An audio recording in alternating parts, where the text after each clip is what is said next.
नमस्कार दोस्तों, आपका बहुत स्वागत है आपके अपने YouTube channel Rahul exam race पे। दोस्तों, आज मैं आप लोगों के लिए जीके के महत्वपूर्ण 1000 प्रश्नोत्तर सीरीज़ की नई वीडियो लेके आया हूं, जो कि आप लोगों के लिए बहुत ही महत्वपूर्ण है। दोस्तों, ये क्वेश्चंस बार बार कॉम्पिटिटिव एग्ज़ामों में पूछे जाते हैं, इसलिए मैं चाहूँगा कि आप लोग इन क्वेश्चनों को सही से अपने कॉपी में नोट डाउन कर लें, ताकि आने वाले एग्ज़ाम के दिनों में आप इनको सही से रिवाइज़ कर सकें।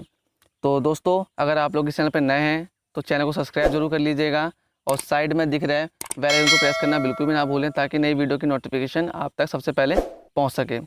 तो दोस्तों, ज़्यादा समय वेस्ट ना करते हुए चलते हैं क्वेश्चंस की और देखते हैं आज के महत्वपूर्ण क्वेश्चंस क्या हैं। तो चलिए चलते हैं पहले क्वेश्चन की ओर। तो पहला क्वेश्चन दोस्तों, सम्राट अशोक ने किस युद्ध के बाद बौद्ध धर्म ग्रहण कर लिया था? तो बताइए दोस्तों, सम्राट अशोक ने किस युद्ध के बाद बौद्ध धर्म ग्रहण कर लिया था? तो किस युद्ध के बाद दोस्तों? कलिंग युद्ध के बाद। और जो ये कलिंग युद्ध था वो कब हुआ था दोस्तों? 262 ईसा पूर्व में। और ये कलिंग युद्ध किन किन के बीच में हुआ था? तो सम्राट अशोक व राजा अनंत पद्मनाभन के बीच में हुआ था। चलिए चलते हैं अगले प्रश्न की ओर, देखते हैं अगला प्रश्न क्या है। आपके कंप्यूटर को बंद किए बिना डिवाइस का हटाना और बदलना क्या कहलाता है? तो बताइए फ्रेंड्स, आपके कंप्यूटर को बंद किए बिना डिवाइसों का हटाना और बदलना क्या कहलाता है? तो क्या कहलाता है दोस्तों? Hot swapping. चलिए चलते हैं अगले प्रश्न की ओर। एक सुव्यवस्थित डाटा का संग्रह क्या कहलाता है? तो बताइए फ्रेंड्स, एक सुव्यवस्थित डाटा का संग्रह क्या कहलाता है? तो क्या कहलाता है दोस्तों? डाटाबेस। चलिए चलते हैं अगले प्रश्न की ओर। किसी लॉगिन नेम और पासवर्ड के प्रमाणीकरण को क्या कहा जाता है?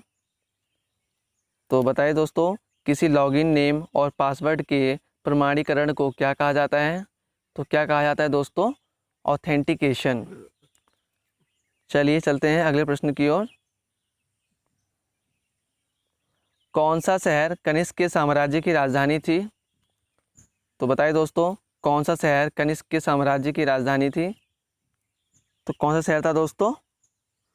पुरुषपुर, जो थी कनिष्क के साम्राज्य की राजधानी थी। चलिए चलते हैं अगले प्रश्न की ओर। पहला अफगान युद्ध किसके शासनकाल के दौरान एक महत्वपूर्ण घटना है?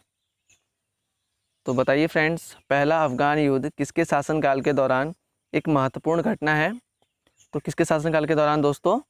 लॉर्ड ऑकलैंड के शासन के दौरान। चलिए चलते हैं अगले प्रश्न की ओर। 1925 में ब्रिटिश सरकार ने किस षड्यंत्र के लिए लोगों की एक बड़ी संख्या को गिरफ्तार किया और उन पर मुकदमा चलाया था? तो बताएं दोस्तों, 1925 में ब्रिटिश सरकार ने किस षड्यंत्र के लिए लोगों की एक बड़ी संख्या को गिरफ्तार किया और उन पर एक मुकदमा चलाया था?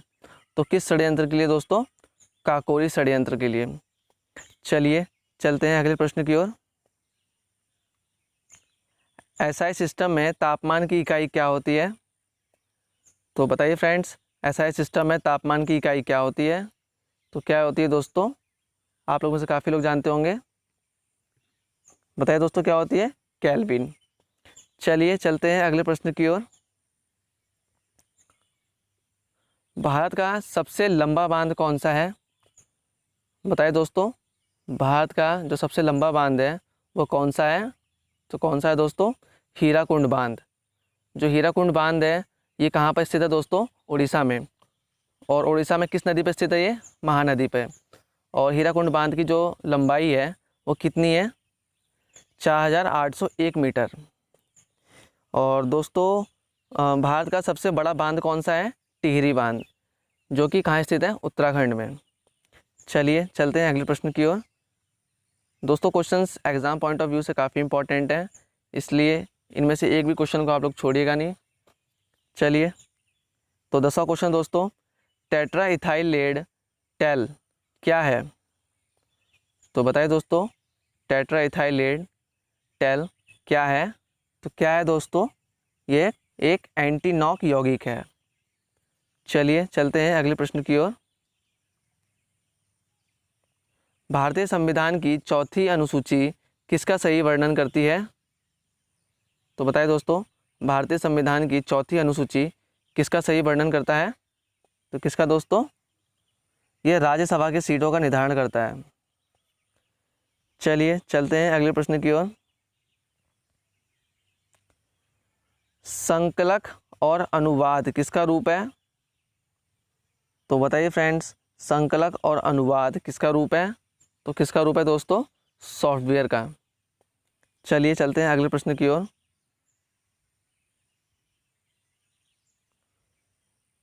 मीटियोरोलॉजिकल नक्शे की वह लाइन जो स्थान को बराबर की वर्षा के आधार पर जोड़ती है वह कहलाती है। तो बताइए दोस्तों, मीटियोरोलॉजिकल नक्शे की वह लाइन जो स्थानों को बराबर की वर्षा के आधार पर जोड़ती है वह क्या कहलाती है? तो क्या कहलाती है दोस्तों? आइसोहाइट। चलिए चलते हैं अगले प्रश्न की ओर। सीफोलॉजी किसका अध्ययन है? बताइए दोस्तों, जो सीफोलॉजी है वो किसका अध्ययन है? तो किसका अध्ययन है दोस्तों? चुनाव, मतदान आदि का सांख्यिकीय अध्ययन है। चलिए चलते हैं अगले प्रश्न की ओर। विधानसभा के सीटों के लिए कितनी आयु होनी चाहिए?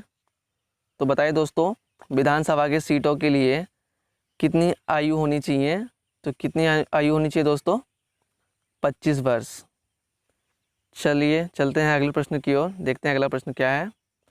दोस्तों, वीडियो अगर अच्छी लगे तो वीडियो को शेयर करना बिल्कुल भी ना भूलें और लाइक करके ज़रूर जाइएगा। तो बताइए दोस्तों, अगला क्वेश्चन है, institute of chartered accountants of India की स्थापना किस वर्ष में हुई थी? तो बताइए दोस्तों, institute of chartered accountants of India की स्थापना किस वर्ष हुई थी? तो किस वर्ष हुई थी दोस्तों? वर्ष 1949। चलिए चलते हैं अगले प्रश्न की ओर।